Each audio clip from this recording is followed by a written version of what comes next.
A 60-room motel off a highway exit looks like the simplest business there is. Rooms, beds, a front desk, no fancy product, no inventory that spoils. Watch till the end to know exactly what fills those rooms, why one empty week can erase a month of profit, and why the entire economy motel segment in the US has been quietly shrinking for a decade, even as bigger hotels keep growing. Before we start, if you like watching real businesses get taken apart number by number, no theories, no guessing, just the actual P&L, that's what this channel does every episode. Hit subscribe now so the next one lands in your feed. Also suggest in the comment what businesses you are curious about.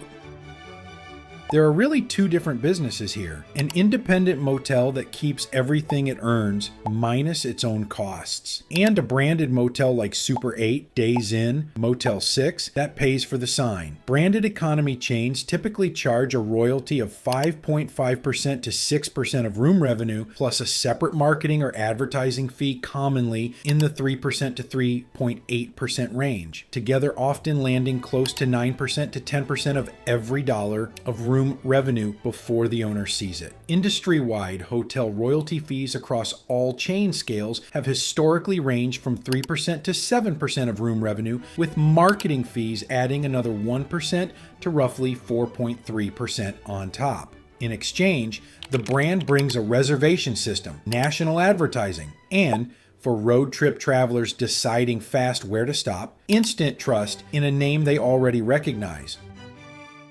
Ground-up construction of a branded economy property is expensive. Public franchise disclosure data puts a new Super 8 build at a total investment commonly cited between roughly $4.7 million and $6.9 million, including the $25,000 franchise fee, land, and construction. Days Inn runs a similar range, commonly cited between $4.7 million and $7.7 million. But almost nobody actually enters this business that way. The far more common path for both independent and branded motels is buying an existing property. A motel that's already built, already has rooms, plumbing, and a roof, converts to a brand or continues independently for a small fraction of new construction cost. That's the real entry point for most motel owners. Not building from scratch, but buying an operating asset and either keeping it independent or converting it under a franchise flag. The economy and mid-scale hotel tiers combined, roughly 2 million rooms nationally, we're running a trailing average daily rate of about $86, occupancy near 54%, and revenue per available room, RevPAR, of about $47 according to recent STR-sourced industry data. That RevPAR figure is the single number that matters most. It's occupancy multiplied by rate, and it's what determines whether the rooms are actually generating money on a given night. For a 60 to 70 room economy property, that RevPAR level implies annual room revenue landing somewhere around $1 million, sometimes a bit under, depending on the exact room count and local market. That's the entire top line for a mid-sized motel, before a single expense is paid. Take an illustrative independent 60-room motel earning that roughly $1 million in annual room revenue. Subtract the cost of running the rooms themselves, housekeeping labor, laundry, and supplies. Recent industry benchmarking puts housekeeping labor cost per occupied room in the mid-40s. Across a 60-room property running around 54% occupancy, that's roughly $500,000 to $550,000 in occupied room nights a year, and housekeeping labor alone can commonly run $150,000 to $200,000 annually for a property this size. Add front desk and night staff, commonly another $120,000 to $160,000 for round-the-clock coverage on a small property. Add utilities, which run higher on older motel buildings than modern hotels, commonly $60,000 to $90,000 a year. Add property insurance, often higher than average commercial insurance because of the transient guest liability profile, commonly $30,000 to $50,000. Add property tax and routine maintenance, which for an older motel structure commonly runs another $80,000 to $120,000 combined. Run the subtraction on the illustrative model. Roughly $1 million in revenue minus roughly $175,000 in housekeeping. minus roughly $140,000 in front desk staffing, minus roughly $75,000 in utilities, minus roughly $40,000 in insurance, minus roughly $100,000 in tax and maintenance, leaves somewhere in the neighborhood of $470,000 before debt service on the property itself, and before any brand royalty if this were a franchise location rather than independent. Layer a 9% brand royalty and marketing fee on top of that same $1 million in revenue, roughly $90,000. And the branded version of the same motel clears closer to $380,000 before debt service. The brand costs real money. Whether it earns that back in higher occupancy in rate than an unbranded competitor down the same highway exit is the actual bet being made.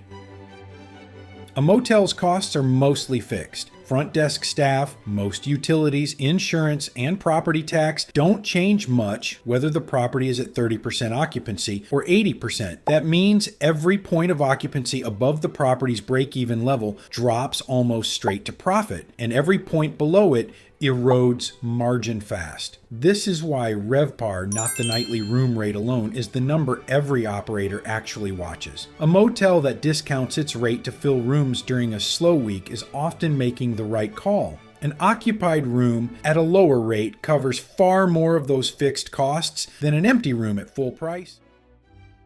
The economy segment specifically has been under real pressure. Recent full-year industry data shows economy segment RevPAR declining, while luxury and upper upscale segments grew. A genuine bifurcation, not a temporary dip, with some industry analysis suggesting the segment won't return to pre-2019 performance levels until 2027 at the earliest. There's also structural risk unique to the roadside motel format. Highway rerouting, a new interstate exit built a mile away, or chain closing an aging property rather than renovating it. Brand-wide economy room counts have been shrinking even at major chains as older properties exit the system rather than get upgraded. And short-term rental platforms now compete directly for the budget road trip traveler who once had no alternative to the motel sign.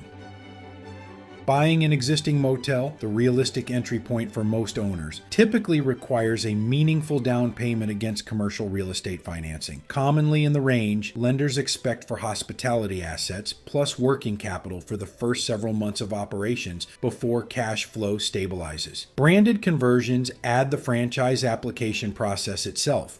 Financial disclosure, background check on ownership, and a property improvement plan the brand will require before allowing its sign on the building. Often a real capital expense on top of the purchase price. Beyond the purchase, state and local lodging or occupancy tax, collected per room night and remitted regularly, a real administrative burden most first-time owners underestimate. A DA accessibility requirements apply to the physical property. Fire safety and life safety code compliance is inspected regularly, more strictly than in most other small business categories, given guests sleep on site. Pool and spa areas, if present, require separate health department permits and regular inspection. And if the property serves alcohol in any on-site bar or breakfast area, that's a separate state liquor license entirely. If you're evaluating this as an investment, not a hobby, demand the actual trailing 12 months of occupancy and ADR for the specific property before you buy, not the segment average. A seller will happily quote you national economy segment numbers while their own property runs well below them, and the gap between those two numbers is exactly what determines whether your capital comes back in 5 years or 15. Model on RevPAR, not the posted rate on the sign. A motel with an impressive rate card and a half-empty lot is a worse investment than one with a modest rate and consistently full rooms.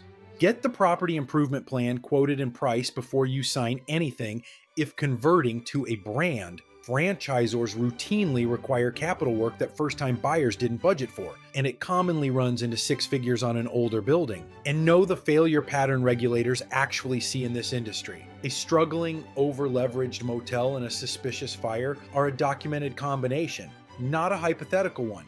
A Minnesota resort owner was criminally charged with arson and insurance fraud in 2025 after a lodge fire, with prosecutors citing his mounting financial pressure and a bank preparing to cut ties with him. A California motel owner was separately convicted of insurance fraud for submitting inflated, partly fabricated repair invoices after a property claim. Insurance investigators treat a claim on a financially distressed lodging property as a red flag by default, meaning an owner who's underwater has far fewer real options than they might assume, and the ones that look like shortcuts carry decades of prison exposure, not relief. The sign out front promises a room for the night. What it's actually promising is that someone got the math right. Enough rooms filled at a rate that covers the fixed costs of running a building that never really closes. Get the occupancy wrong, and the brand name on the sign doesn't save the business underneath it.